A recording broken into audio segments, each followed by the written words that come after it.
Hello and welcome to yet another lecture, uh, part of the intro to game programming class. We're going to discuss uh, basic movement today. And let me fire up our class today. Hello, everybody. All right, I think we're streaming over on Discord and on Twitch and on lots of different things at the moment. I'm not sure we have any live viewers just yet. I guess that's the challenge. Okay, a couple of people joining in. That's good. That's good. All right. A couple of weird things going on. I have to apologize ahead of time. Been having some laptop issues. Happens to all of us, I guess. So I'm in a new configuration, and let's knock on wood. Hopefully, we get through some things today. And if you do notice anything odd, do let me know. I'm going to try to pop out the video window here and watch the comments going on over here. And we will put the live stream control over there. Got lots and lots of different windows now I'm dealing with. I'm like always joking about, landing the space shuttle. Okay, so let's switch over to our scene. All right. So first off, thank you everybody. We got through our first big project. That's always exciting to get through the first big project. And the submissions are all in. The grades are all up. I think in general, people will. There's no real surprises, I don't think, in terms of grades. I think I've mentioned this in the past before. Normally, this class is a class for first year students, and obviously here during the Arch, we're the majority, if not all, of the students are juniors. So hopefully, it sounds like a lot of people are taking the course for out of interest and out of fun, and certainly it looks like a lot of people's programming skills, I think in general, don't underestimate yourselves, are pretty good. So I think we're doing reasonable for the pace. Those of you who are, there's a couple of people who are not as familiar with programming as maybe everybody, but we'll try to kind of keep things balanced as much as we can and keep kind of moving forward. So thanks again for everyone kind of getting things most part on time. Still a couple things in general. I would like people to revisit their sort of main menu screens. We kind of left that off. I didn't take off points for not having your main menu with your choose between the different projects and all that sort of thing put together yet. But that will become far more important in the second project, and this way because we'll have multiple projects going on. So we'll deal with that. So today, want to start off. I've actually for this week I have sort of 4 topics that I want to break down into things. So if you will hopefully cover at least 2 of them today. And what I'd like to do is sort of pause halfway through and then start the next piece of it. These 4 shorter lectures, and by shorter I mean I don't know, they could be anywhere from half an hour plus, are all sort of very interrelated. Normally I would do at least 2 of them as part of a single class, 2 of them as maybe the other class, but maybe we can get them down to a little bit more of a digestible format. And they're all very interrelated, and they're all very important to probably most games, but certainly also to the apple picker game that we're getting into. Now, you've seen me demonstrate some of the other videos the idea of the apple picker game, which is basically sort of a kaboom style game where there's an enemy that goes across the top of the screen dropping things for you to catch in baskets that you control using the mouse left and right. And that's the main goal of the game. And the nice thing is that it involves a couple of different types of movement. Okay, so we're going to start to exercise this idea of having both scripted movement and physics compliant motion. Right, so in some cases, like dropping the apple, once the enemy drops the apple, it becomes a physically compliant object. Right, it just drops according to physics until it gets into a basket. The movement of the baskets on the bottom of the screen are controlled entirely by the user using the mouse. So it's a very scripted and input-driven motion.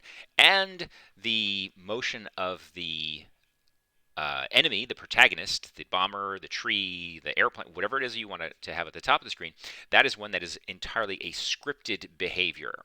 Okay, some people have used physics for the behavior of the antagonist. I don't, it's if this is your first time, or to make it simple, I would recommend to just have it entirely sort of scripted without the use necessarily of collisions and rigid bodies and so on. So make it very um, uh, make it intentional, the motion at the top of the screen. Nothing should be sort of reactive. It's really the enemy deciding to do things as opposed to reacting to its environment, right? Whereas the apples are going to be entirely reacting to their environment, and the players' baskets are going to be entirely based on user input, right? So we have sort of three pieces. It makes for a fun game, but it also, we can kind of see those particular types of things demonstrated. All right.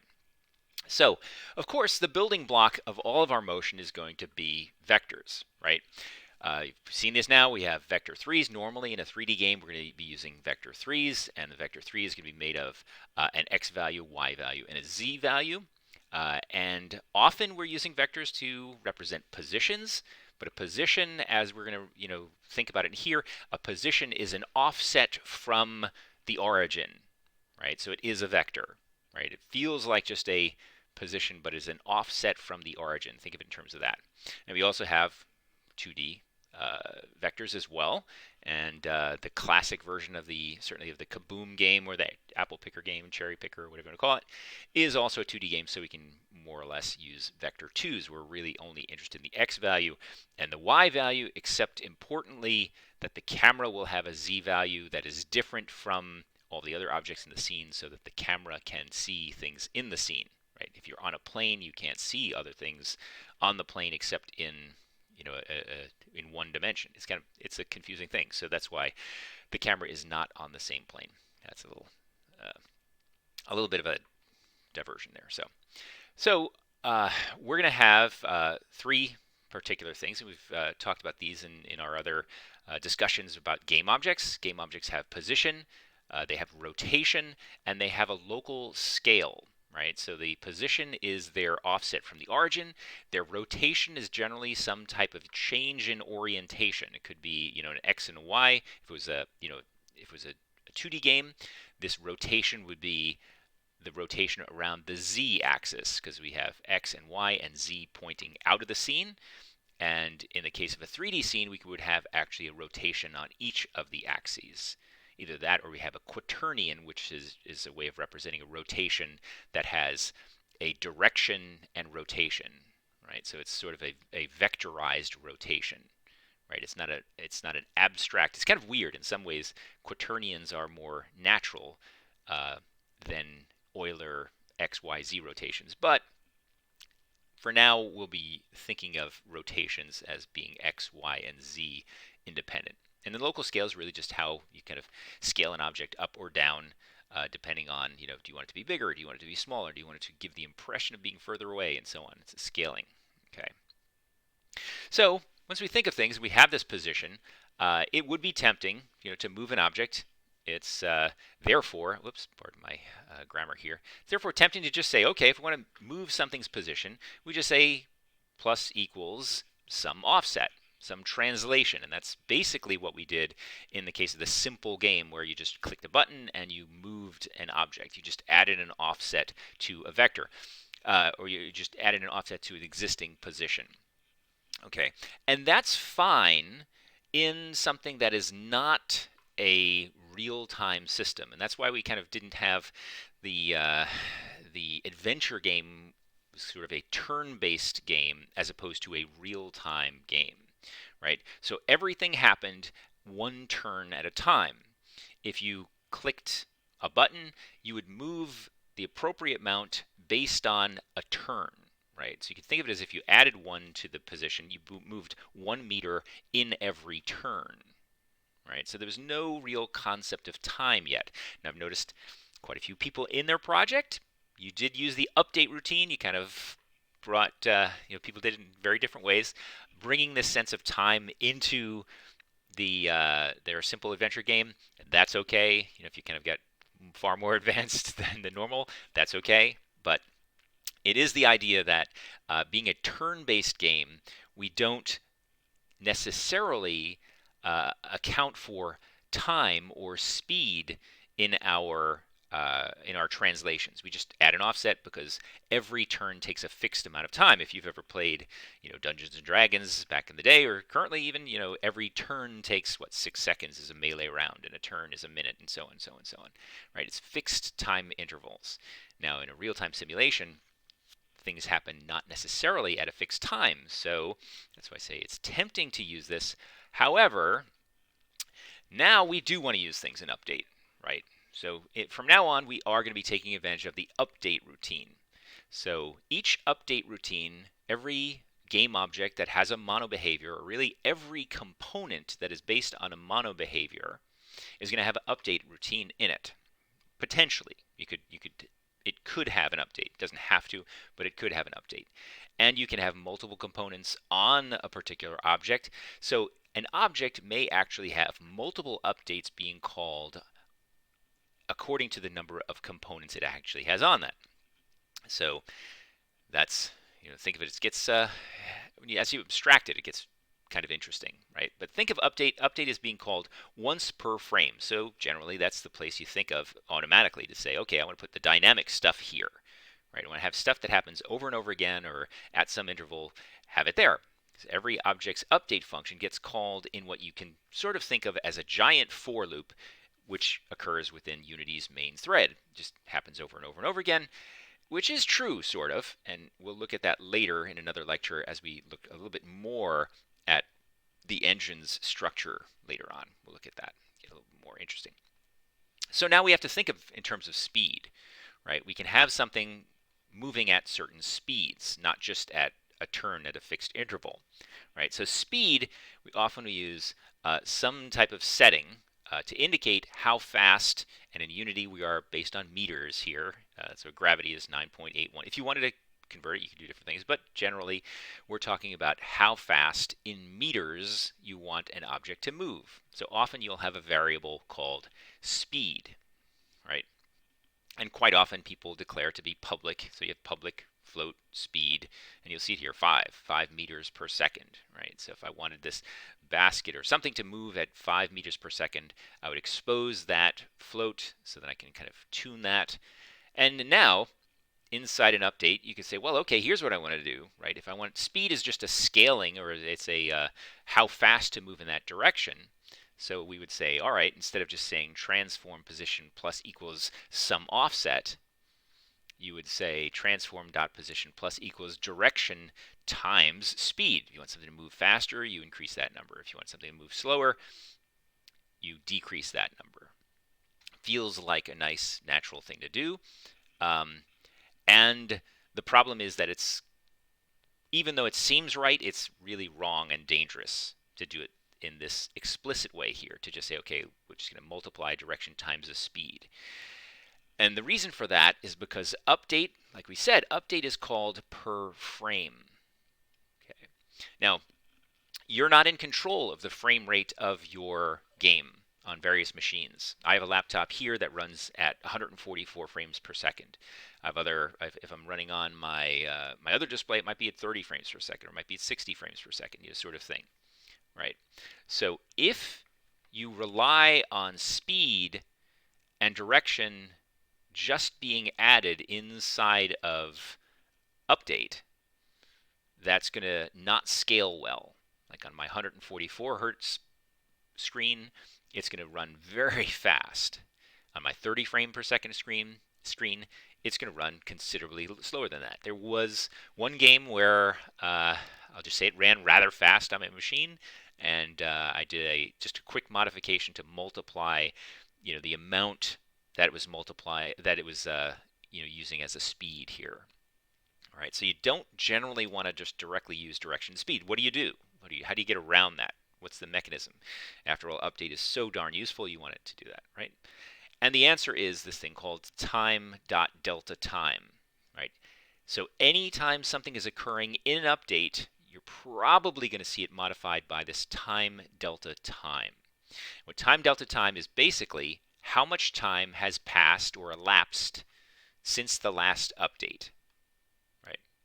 So if this was happening at a rate of 20 hertz, basically 50 milliseconds would have happened since the last update, right? So it'll tell you how much time has passed. Now, if you know how much time has passed and you know what speed you want something to move at, you can add just the amount necessary to move it that amount of the distance over that period of time, right? So now, by using time delta time, you can scale your speed or your translation accordingly. Now, it's important because also it's not just the 144 versus 60 versus 30. It's going to depend, as games run, time isn't necessarily going to pass evenly, and we'll also look at this a little bit more later. But you can imagine if you're doing a lot of very intense calculations during the starting of a scene, or you're introducing new prefabs, or the boss enemy comes into the scene, and the boss enemy has lots of textures and detail and all sorts of things, your frame rate may momentarily drop, and you don't want your player to necessarily slow down even though your frame rate dropped. So what should happen is everything should be scaled according to the amount of time that's passed, because maybe the equivalent of 3 frames passed since the last update. So therefore, this one update, time delta time, may be 3 times as large as the typical. Right? So this is why you're always using this time.delta time whenever you want to scale a value inside of update specifically. Okay, so here's typically what it looks like. Transform position plus equals the direction you want to move in, the speed you want to move at, times some amount of time, right? So this is basically number of seconds, and speed is going to be distance per second, right? So the two of them work together to give you the distance, right? Speed per second times seconds, they cancel out. Okay, great. Now you can move. Now you can also remember that direction and speed is sort of, you have a direction and a magnitude. This could be a vector. So you could combine all of these into a single, well, you could combine, direction and speed into a single value, a scaled vector, and then multiply that by delta time. All right. So just to now summarize, time.delta time allows us to scale the rate of change according to elapsed time to avoid moving at different speeds when running at different frame rates. Right, so this is important. There's no excuse for your game to run at different speeds, have different behaviors necessarily, according to different machines. Right. Now there is one special case we'll get into a little bit more later. For those of you who already jumped ahead or have been using Unity for a while, you'll be screaming, well, what about fixed update? Now, fixed update is a special case. It's another function like update. It's a special case. We'll talk more about it later. We'll talk about update and fixed update later in terms of how they are parts of the kind of the general playback loop and the physics playback loop. But inside of fixed update, so if you're looking at any code, you might see inside a fixed update where they have just direction and speed that already take into account that they're already scaled because fixed update happens at a fixed interval. All right, we'll talk more about that later. All right, so, okay, so now once we have the background of time delta time and this notion of using using vectors for our position and our velocity, let's talk about ways of making an object move, quote unquote, properly. Right. So if you were doing this in update without physics, so this is a scripted type of motion.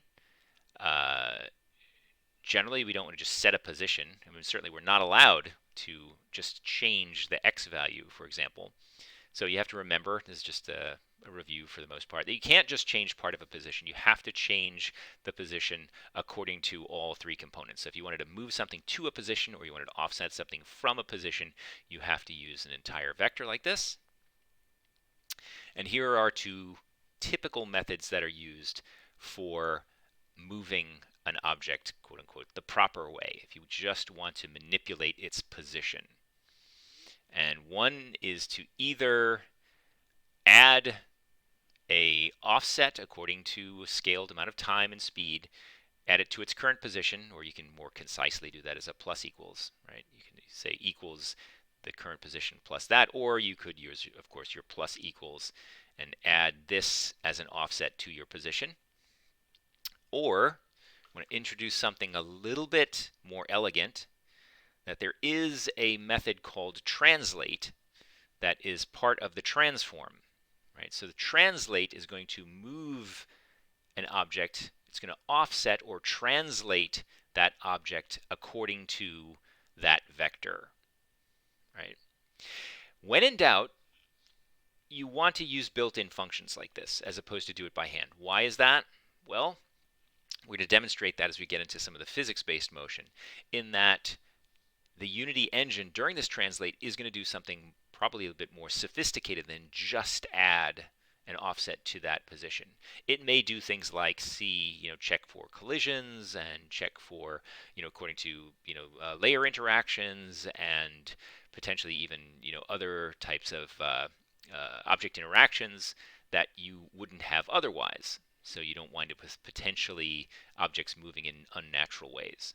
So it's very often desirable to use built-in functions like translate as opposed to just manipulating a position directly. You can, and it works depending on how sophisticated your game is, but quite often you're going to want to use this translate instead. Right? So once we have that, when we start thinking of transform and translate, I want to mention this other notion, this other component of vector 3's, that every object potentially has what's known as an orientation. We want to kind of start thinking of things in terms of orientation and direction.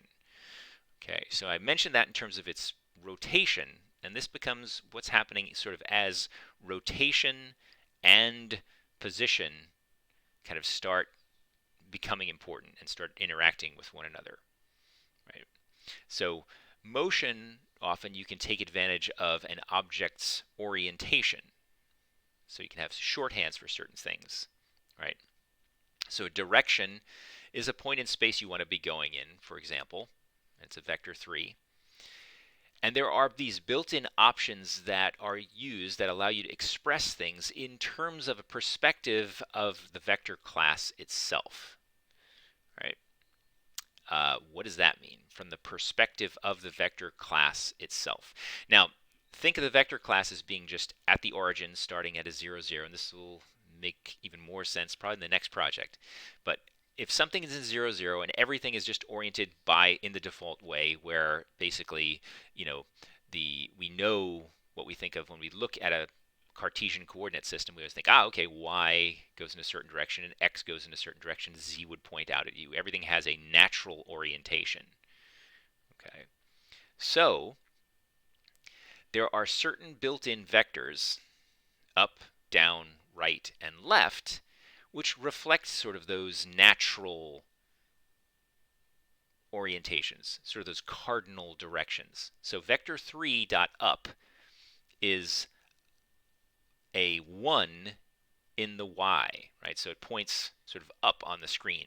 What we think of as y increasing is up, right? So that's a unit vector that points in the y direction. Down is a unit vector pointing in the negative y direction. Vector 3 dot right points towards the right in the x direction. And vector 3 dot left points left in terms of the x direction. Now this is with regards to the normal orientation of the origin here. That's why we're talking about the class here. Eventually, you can do things like refer to the orientation of any vector 3 or any vector 2. So as you rotate things around, you can use these shortcuts to think, okay, what does that object's perspective look like? And we'll come back to that as it starts to become important. This one's going to take a breath from that one for a moment. It's getting a little bit intense. And that one we definitely want to see in action. But for now, in terms of the simple apple picker, okay, the simple apple picker, maybe you want to use left and right, to move um, the apple tree or whatever it is that you want to move left and right as in terms of direction. Think of it simply, right? So we could say, all right, say we want to move something left and right across the top of the screen. We could start it off moving in this direction called right. So vector 3 direction equals vector 3 right. And then maybe you want to move it in terms of a speed, so 5 meters per second. So then to translate, to move an object to the right at the given speed now, we would say transform.translate direction times speed times time delta time. We could have, of course, just substituted vector 3.right in there because we haven't really modified these values in here. But to illustrate the point, that's what happened, right? So we chose a direction, which is a shorthand for what? Go back up here. Right is 1, 0, 0, right? It's moving to the right. It is increasing x, right? So moving to the right is increasing x by 1, scaled by 5, scaled by time, right? And that's the amount we're going to move as we translate. So the simplest way to change direction, instead of going right to left, is simply to negate. You could either negate the direction or negate the speed, right? Negate one or the other. What happens is you wind up moving in the opposite direction. So our object would now go to the left at the given speed, right? Correct. I shouldn't say right. So a quick way to quickly change speed is always just to flip the direction. You can multiply it by -1. That now will go in the opposite direction. So the nice thing is, if you look at this transform.translate, it looks exactly the same as this one. So to change direction, all we needed to do was multiply the speed times -1. That's a hint with regards to kind of an easy way as you start constructing your apple picker or your bomb drop or whatever it is you want. If you need to change the direction of the enemy as it moves from left to right or right to left automatically, you know you can just flip the sign of the speed, right? So we can pause there for a moment and say, okay, here's an activity. Okay, here's the lesson to try here. Create an object in your scene, give it a script so that it can move at a constant speed set in the editor, run your script and make sure the object moves. All right, so let's stop that for a moment. Okay, so we have a scene here. Let's see the scene here. I think we still had some dropping apples here, and there they are. I forget where my list of apples. Hopefully you've checked out the other automatic automatic list management video that I had for the apples. And here, let's see, do I have my apple script on here? This might be a remnant of the fact that I have too many computers and swapping over. Okay, these do not have that particular script on. Okay, these are unscripted. These apples just know how to drop. So let's just move them out of the way now. And I could have, I suppose, just grab them both, but okay, we'll move them down to here. And let's add something. We want to add some pixel art here. What's this? What does this have in here? No, let's not use that. Let's apple tree assets here. That folder's empty.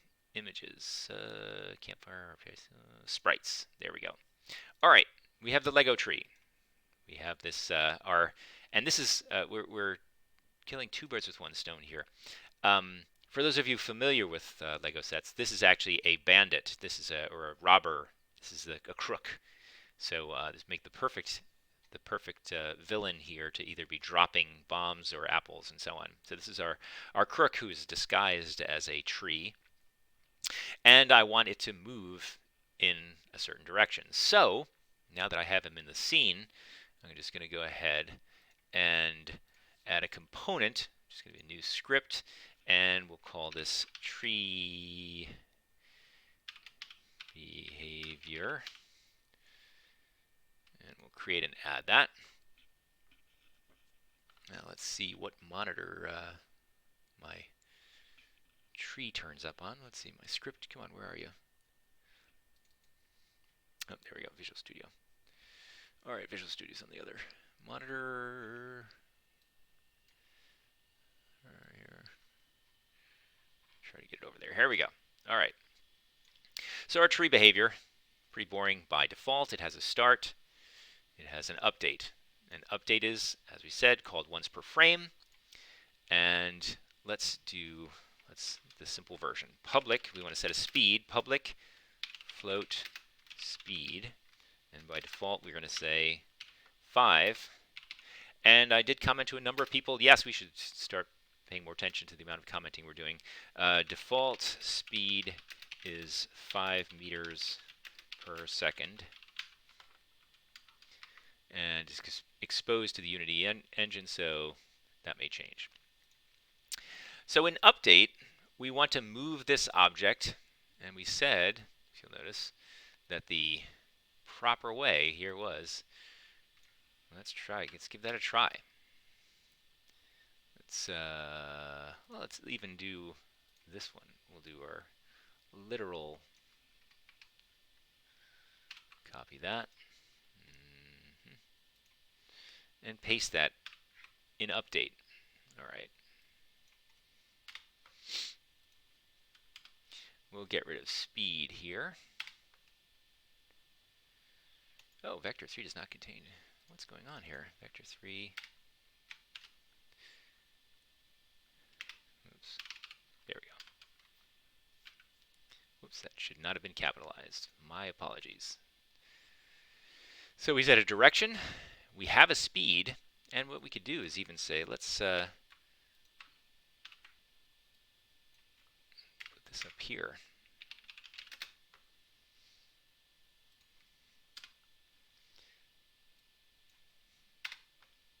So our object is going to the right at a given speed. Well, it's not really going to be going right. Our object moves according to exposed direction and speed. All right. And if all goes well, let's see this. Not pause. There we go. All right, begins moving across the screen and runs off the edge. Ta-da! We have motion. Right? You notice it's nice and even. If I try to, slow it down, that may change my frame rate and it may get sloppy, but it's not really changing this. Well, shouldn't be changing the speed. Let's double check here. Yeah, no, it's not. It's an illusion there. All right. So that is the basic piece of it. Now, if you wanted to, while it's playing, we could try this, and we'll come over here, and we will expose the Lego tree, and we'll say, okay, quick speed -5. And what's going to happen is it's going to come back again, and we'll change it to 5 minus 10, 1.5, minus 0.5, and so on. Now, what if we just set this to 1? And we set this to 0.5 or -0.5. So now I've just built in my speed directly into my direction here, right? And I could also even do things like and if I wanted to get real crazy,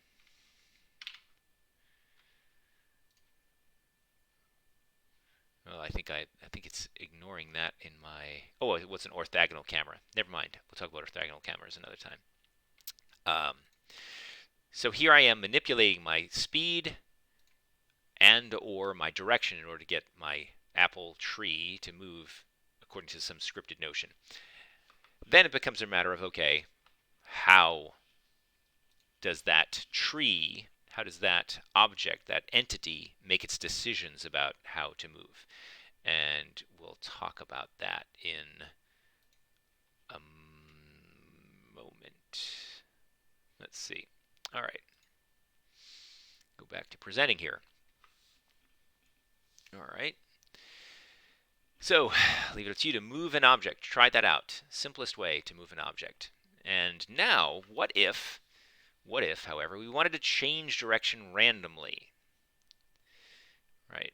So, there is a library. You'll notice often we see libraries or classes referred to here, like random.range. Looks an awful lot like a class name. So sometimes classes are used just as libraries of functions for us. Right? So random.range is going to give us a random number between this minimum value and that maximum value.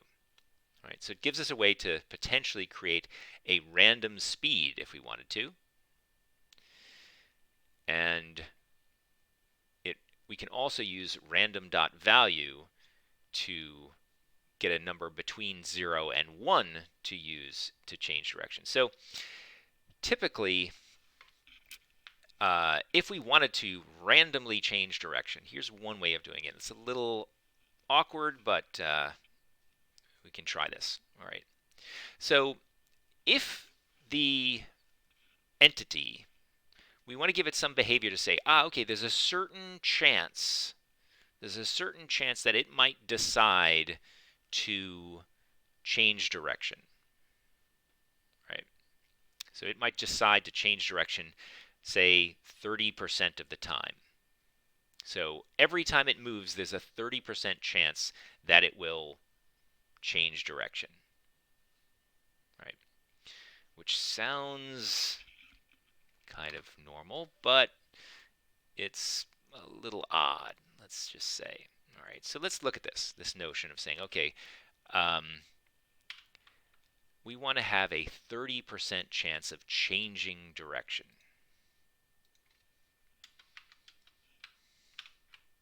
Whoop. My cut and paste didn't work too well there.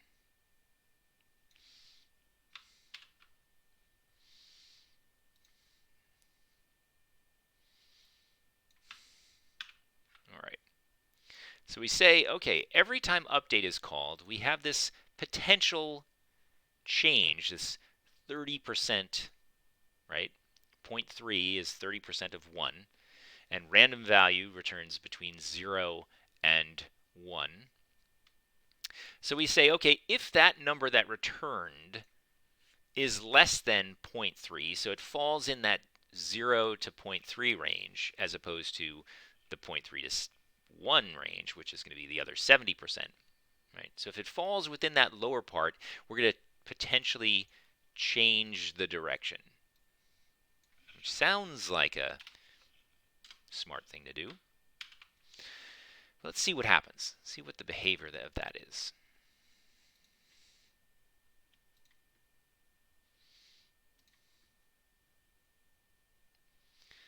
All right, so sure enough, 30% of the time, it's changing direction. But it certainly doesn't get very far. Now, why is that? Well, you got to think of percentages, statistics, and so on. There's basically coin flips. And right now, this 30% is happening. We're evaluating it every time update happens. So even though this isn't a speed, it is something that's happening at a very high potential rate, right? So something happening at 30% of the time, you would be potentially changing,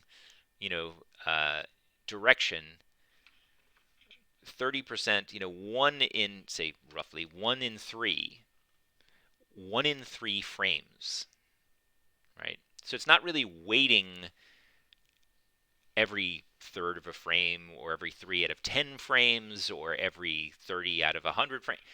it's not that at all. It's doing it, in this case, 1 out of every, or 3 out of every 10 frames. So even something like this where we want to change direction, it becomes a bit problematic to do that inside of the update routine. So that's how we'll sort of tie that in with this, right? This notion of how do we account for time delta time in there, right? And this is a little bit tricky. So let's potentially come back to that. At least we get the notion that, yes, this is how we change direction. That did work to change direction, but it's not a good method to change direction at this sort of rate, or at least to check the change of direction at this rate, because changing it 3 out of every 10 frames is just way too often. It's changing direction way too often, right? So let's come back here, see where we're going with this, see how my edited frames went. And nobody's typed any questions yet, so I'm going to keep moving along here. All right. So this seems like the right thing to do, but it's not quite right. All right. We'll have to come back to that. So let's talk about something else about our motion. And say we want the motion to not go off the screen. That's a simpler case, right? So we'll come back to our here. We'll for now we'll comment that out, that we know that's a good way to change direction, but we don't quite know that that's a good way to set the interval at which things change. So we'll leave that and come back here. All right. So let's visit this. Let's use our changing of direction to constrain movement to the screen. That's something else we want to do, right? We want the entity to say, okay, I'm only allowed to move so far in this direction and then so far in the other direction. Now, one way to do that, potentially, you might be saying to yourself, okay, I want to put boundaries on the screen and collide with the boundaries. Okay, it's one potential way of doing it. But I want to make the entity smarter than that, this game object smarter than that, right? The bad guy at the top of the frame shouldn't just be colliding with objects. We don't want him to collide with that. We want him to make decisions, right? So we want to script the decision. So it wants to consider the motion on the screen. So in this case, it's the easiest method. Drag the object you want to constrain around in your scene so you can see what the minimum and maximum positions you would want to move it to are. Right? You save those values as boundaries in a script, and then you force your object to change direction if it hits that value. So this is sort of what we did in our game, except in our adventure game we really did it as a collider. We actually collided with things. But in here, we can do this, right? And it's a way of saying, all right, there's not necessarily a collider, but the entity, the object, is making a real decision. Think of it in terms of that. Okay, if you want to work with colliders, we'll have plenty of opportunity to work with colliders. But for now, let's just consider it this way. All right, that we want to say, okay, does that position go off the left edge or the right edge of the screen? And for now, I'm going to use this left and right edge as a, we assume that it is symmetrical, the screen is symmetrical. Public float, and what is it? Left and right edge equals what? 7 for starters. Let's ballpark that. All right. And this position, well, let's see. What are we going to use for that position? All right. Well, we want to actually let the object move. So we're going to say, okay, let the object sort of try to move. Right. And sorry, I'm adding too many. There we go. So transform.translate. Okay, so it could be. I'll just do this. 2 equals vector 2 position equals transform dot position. All right. And now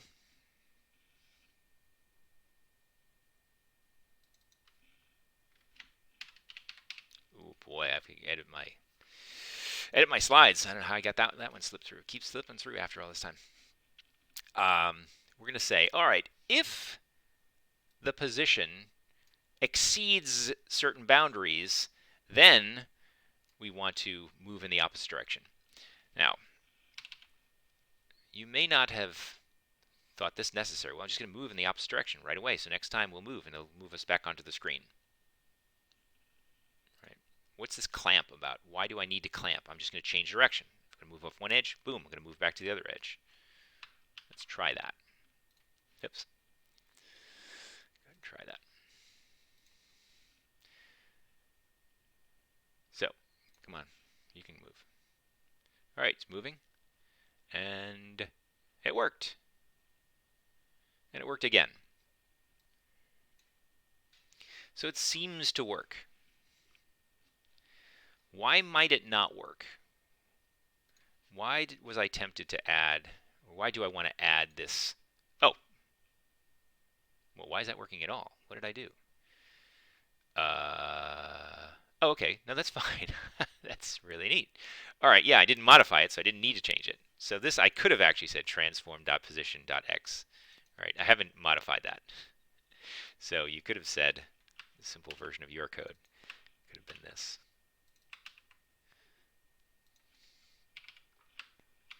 All right, looks like this is simple. I like simple code sometimes. So you might be tempted to do this. And if you're using a math library, there's some other functions you can use to like even make that simpler. But this sort of seems to work. Does anybody want to type in the chat why this might not work? Do I have anyone wants to hesitate a guess why this is dangerous? Anyone?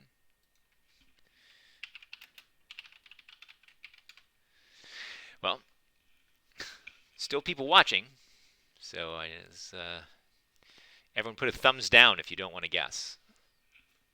All right. The reason this is dangerous, is anyone paying attention? Am I still here? We have no guesses and no thumbs down. No guesses. All right. So here's where it gets practice. All right. So it moves back and forth and says, all right, the moment that it exceeds that boundary, change direction. That seems to make perfect sense. However, if we're moving at sufficient speed, what if we cross that boundary sufficiently to wind up on the across this? But in the course of one frame, so we have some lurch, for example, where we move the equivalent of 3 frames worth. We jump across that boundary. And the next frame, we wind up, sure enough, everything goes back to normal, and just a tiny little bit amount of time passes. So we try to add enough back to get us back on the screen. It'll move us a little bit towards being on the screen, but not get us there. We'll still be off the screen. We'll still be off the edge. And then this will happen again, and it will say, you're still off the edge. And if you're off the edge, you should change speed again. So it'll move you in the opposite direction, and then move back again, and move back again, without ever putting you back on the screen. So let's see. I think I can simulate this. If I set this speed high enough here. All right. Maybe.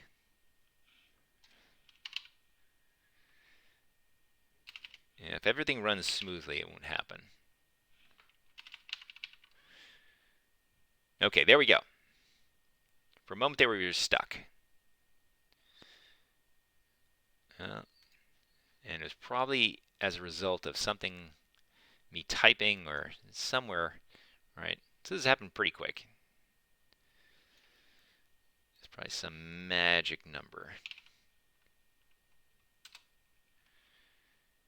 120. It's happening pretty well. Ah, 670 was interesting. All right. Well, some of these are just moving entirely fast across the screen.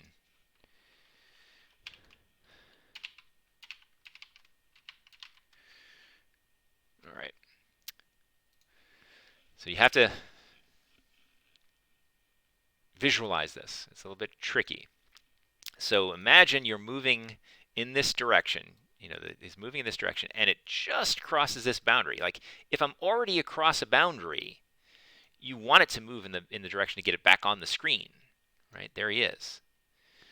But what's going to happen is it's going to continue to move off the screen, right? Here he is, frozen. And you can see it's changing direction constantly there because he's off the screen, but he has no idea how to get itself back on the screen. Yeah.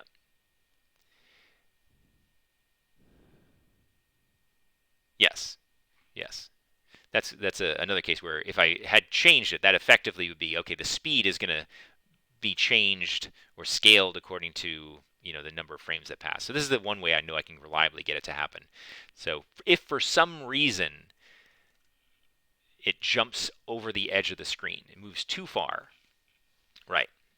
So someone posted, if you cross the boundary and reverse its speed, it will always make it back in one step. It needs to take at least 2 steps for the glitch you're talking about to occur, I believe. That is basically correct. Yeah.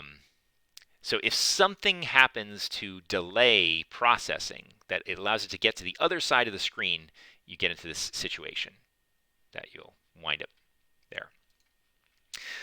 But if you are on the screen and things happen, you know, you have enough horsepower so as you never drop a frame, even here he's getting on a boundary right at the edge where if the position is just right, let's see here.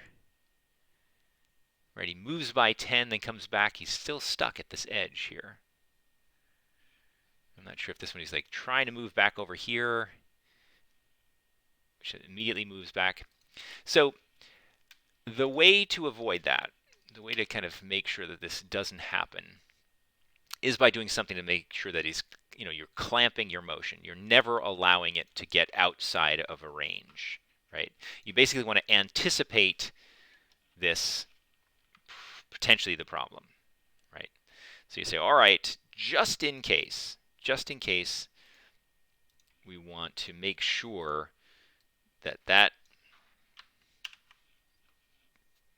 edge is never actually crossed, right? You want to change directions on the step that would have put you across the edge, but don't allow yourself to actually cross the edge. So you cannot go across the screen, right? So what I like to do in these circumstances is I will say, let's say vest, no, vector2 pause equals pause. There. And this should be capital clamp. Clap? No. There we go. What happened here? I'm in insert mode.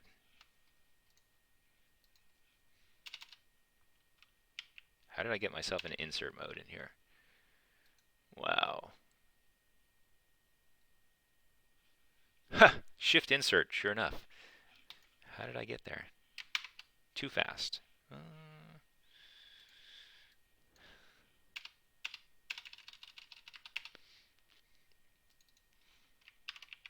Nope, still there. Shift insert. Yeah, that's what I'm trying to do here. Maybe not. Yeah, this is odd. All right, I'm going to do this. No, don't save. Come back. Um, we'll go back into our scene, and let's look. Here's our Lego tree, and we will open the script again. Hopefully, it's probably saved my behavior, and I'm going to be doomed to be stuck in that mode.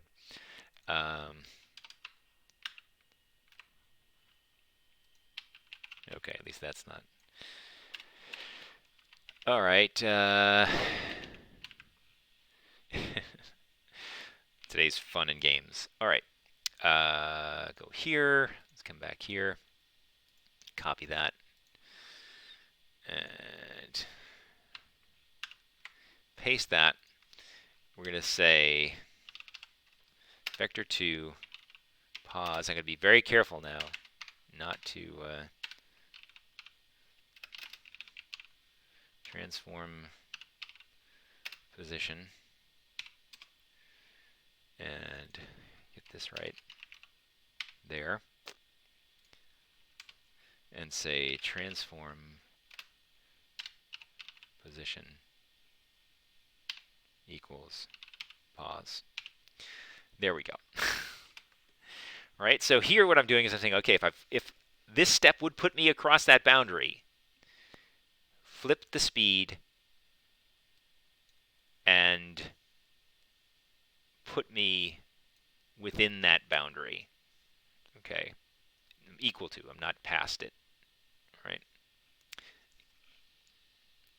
Now, sometimes we like to go even more within, kind of constrain. Let's see. And now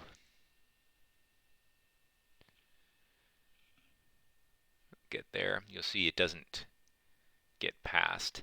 And let's see, if I come over to here, it'll put me back into the scene. Clamp my position to make sure, all right, you're outside, get yourself back inside.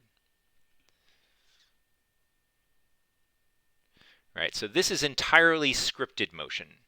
Right, there's no physics involved, but our little entity here is using, or our object is using his smarts. Its smarts. Could you also have two if statements? Past the right boundary, set the speed to be negative, or the you could. Yes, yes.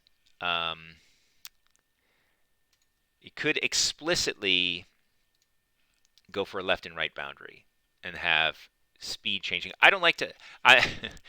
I hate having redundant code, so I'm always like, I'm a big fan of that. But you could certainly say, okay, if the player has passed the left edge, then set the speed to positive. And if the player has, or the entity or the object has passed the right edge, then set the speed negative. Absolutely do that.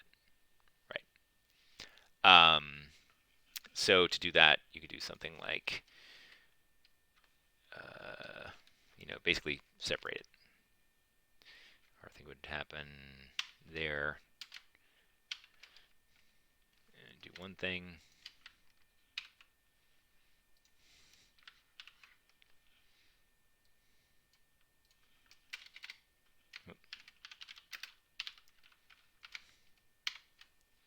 And do the opposite here. And say, how do we do it? We would say,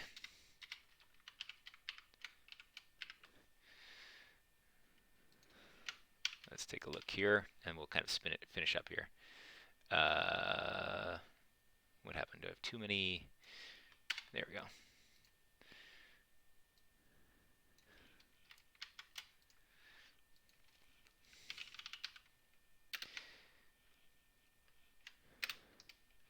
And in this case, we would say speed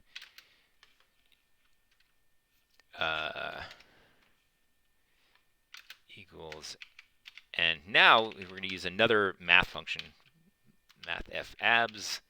Right? We can always take the absolute value of our speed. Right? I think that's what you're referring to. Saying that speed is set to, yeah. I think that's probably what you were. So in one case, you're going to say if it's crossed that way, I think this is the right one, right? If it's there. All right, so if it goes past one edge, it's going to set it to be the negative of that. Otherwise, it's going to set it to be the positive of that, right? Taking the absolute value, this is going to be positive, and that's going to turn to negative. Assuming you got that right here. So here it should push us back that way. And the nice thing about this is it does it smoothly too. Right, so if you're way off one edge or not, you can.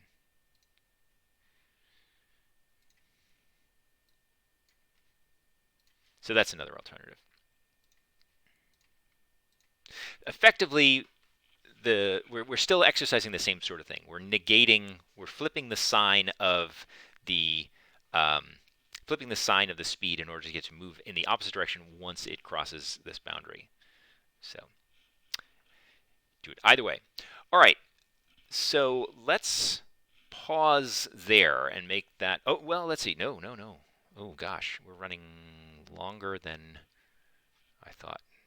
We're not quite done yet. Can we all hang out for a little while? We get a while. We'll keep going.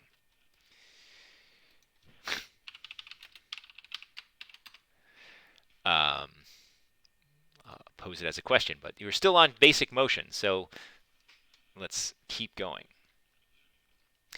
So we've constrained the screen. We just said, okay, figure out according to the scene. This is the easy way, right? I'm going to leave a more advanced topic. We'll discuss it later on, but if you want to use this as an exercise, figure out, for those of you who are more familiar with Unity, use the screen coordinate system to convert to world coordinate system and figure out the extents of the screen rather than having a hard-coded value. Okay, there's my challenge to the more advanced students. We'll discuss that in a later one for those of you who are scratching your heads and saying, what does he mean by the extents of the screen and the window size and things like that? So if you want to challenge yourself a little bit, start thinking of your game as being able to scale itself accordingly. So if you have a larger screen, smaller screen, different aspect ratio, and so on, that automatically it will do the right thing and use that as opposed to a hard-coded edge sort of thing. That's a expand on that. All right, but physics. Everyone's saying, but physics. We want to use physics. All right, so the physics part, we're going to go real quickly. We're just going to really just sort of introduce some of the things you can do with physics.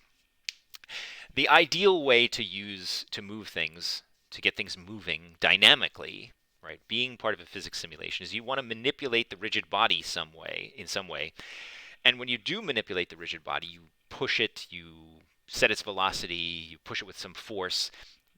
If a rigid body is, or if a game object has a rigid body component on it, and you react to it, just like and you manipulate it, just like as if it has a rigid body and gravity works on the rigid body, the game object falls. So any other manipulation of the rigid body, the object is going to come along with it. All right.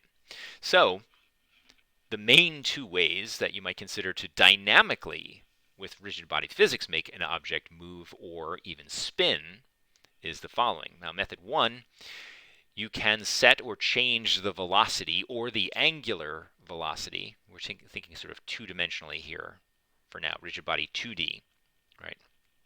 So you can, on any game object, get component and get the rigid body 2D that is associated with it, that is the first one on it, and you can explicitly go ahead and set its velocity. That's going to make it, start moving in a certain direction according to that velocity. Now, if you keep setting that velocity over and over again, it will be a constant velocity.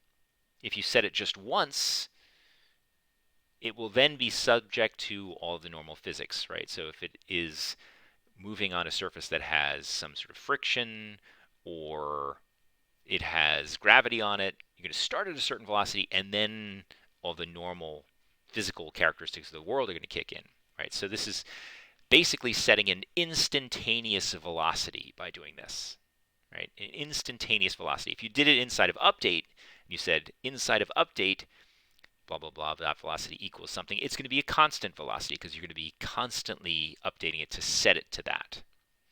Similarly, if you want to set the instantaneous angular velocity, which is going to be a rotation, you can say, okay, how many degrees per second are you going to try to rotate?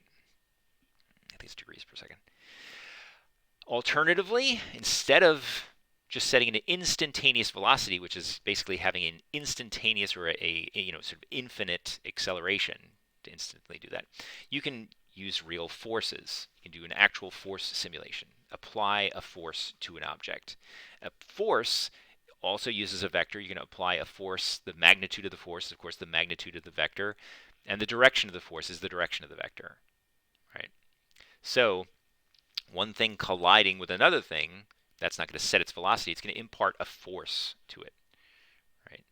So if you want to move an object, you can add an impulse force or a continuous force or a scaled force. There's going to be some different force modes that we'll get into later on. But you can just go ahead and try this. Try some of these things where you can add a force or add a relative force to an object with a rigid body on it.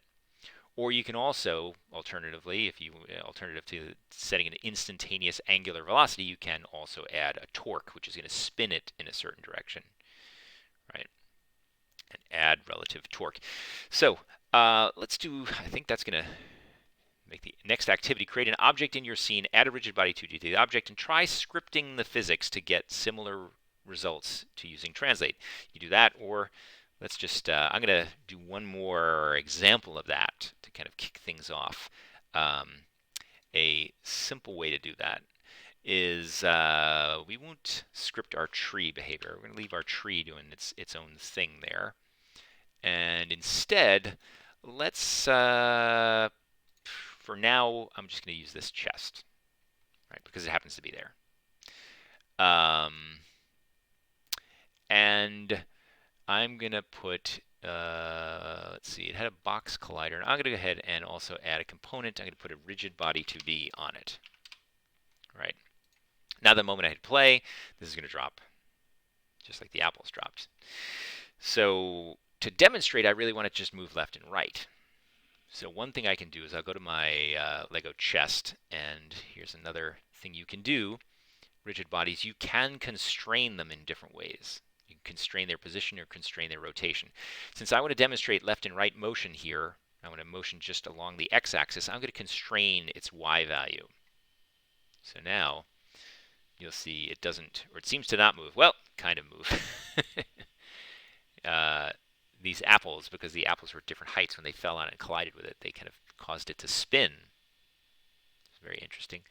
Let's constrain that apple right there. So only one apple is going to move. And let's see what happens now. Interesting.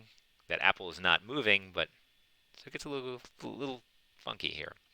We'll go to the chest again. We'll say, okay, chest, you are not allowed to spin. All right. So now, because it's not allowed to spin and it's not allowed to move up and down, there's no force that's moving this in the y direction because this had no y force, no y component to that, and so on. So now, at least, it seems kind of stable. But I want to move it. So let's put a little bit of a script on our chest here. And this is going to be a real sort of janky thing here.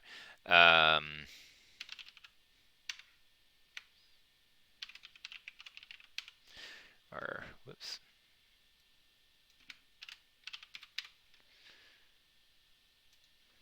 All right. Chest behavior. And I'll open it. So if I were to say, I'm going to do it in the start, right? If I do anything, we're going to remember, everything in update, basically, especially if I set something to do with the rigid body, like here in my basic motion, if I were to say game object get component, this, use this as our example. All right, we want to set the velocity of this object. All right, so I was able to copy that directly. That should be capitalized, and that should not be. Wow. Okay, I'm going to double check again. How did I? Okay, so if I do this, I'm setting a constant velocity. Save. And I hit play. The chest moves with a constant velocity. Come back. Say I increase that. So every frame, the velocity is being set. It's always being set.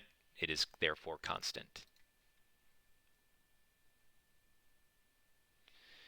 You notice that interesting behavior of this apple as it went past to cause it, force this to rotate. Very cool. Now, so I did a different thing, and I said, okay, I'm going to set the velocity inside of start, however.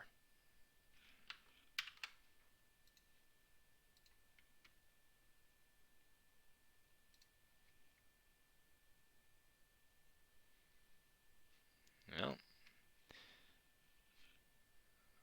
let's look at our chest here. And inside here, we'll say use auto mass, and we should give it some linear drag. This is the thing, right? So we're really looking at this as a simulation now. It had no drag, so it had no friction. It was never slowing down, right? So now that it has some mass and some drag, you'll see it slowed down. So we had an initial velocity, and then we slowed down. If I had, and it's calculating this mass for me. Isn't that nice of it? What it's doing is saying, okay, assuming a certain density, then a certain size of object, it's going to come up with some auto mass for me here. So we'll set that to be smaller and the drag to be smaller. See, it moved a little bit better, right? Because the drag was less and the mass was less, and so on. Make it even.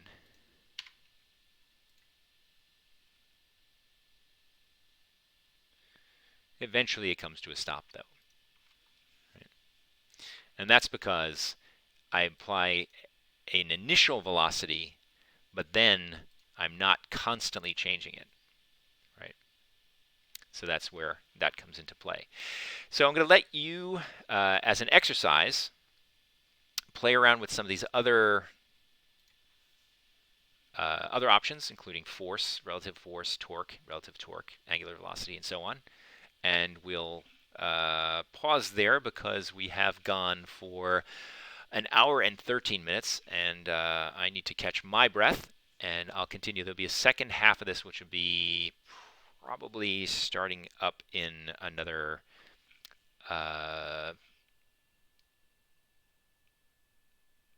an hour, or 15 minutes to half an hour or so. That one you can probably view as just being offline. There's not a lot of back and forth here, so there's a lot more. We'll try to make it a little more interactive as we progress here.